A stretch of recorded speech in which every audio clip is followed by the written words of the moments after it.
வங்கக்கடலில் நிலவிய காற்றழுத்த தாழ்வு மண்டலம் ஆழ்ந்த காற்றழுத்த தாழ்வு மண்டலமாக வலுவடைந்ததாகவும் இன்றைக்குள் மோந்தா புயலாக வலுப்பெறக்கூடும் என்றும் இந்திய வானிலை ஆய்வு மையம் தெரிவித்துள்ளது. தற்போது சென்னைக்கு கிழக்கு தென்கிழக்கே நிலை கொண்டுள்ள ஆழ்ந்த காற்றழுத்த தாழ்வு மண்டலம் ஆந்திராவை நோக்கி மேற்கு வடமேற்கு திசையில் நகர்வதாகவும் அம்மையம் குறிப்பிட்டுள்ளது.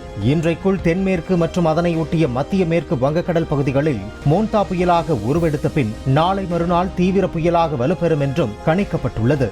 இதையடுத்து ஆந்திர மாநிலம் மசூலிப்பட்டினம் கலிங்கப்பட்டினம் இடையே காக்கிநாடாவுக்கு அருகே தீவிர புயலாகவே மாலை அல்லது இரவுக்குள் கடக்கக்கூடும் என்றும் வானிலை மையம் குறிப்பிட்டுள்ளது. அந்த நேரத்தில் காற்றின் வேகம் மணிக்கு 90 முதல் 110 கிலோமீட்டர் வரையில் இருக்கும் எனவும் வானிலை மையம் கணித்துள்ளது. பிளே ஸ்டோர் மற்றும் ஆப் ஸ்டோரில் இருந்து பாலிமர் செயலியை QR கோடு மூலம் பதிவிறக்கம் செய்யுங்கள். செய்திகளை உடனுக்குடன் பெறுங்கள்.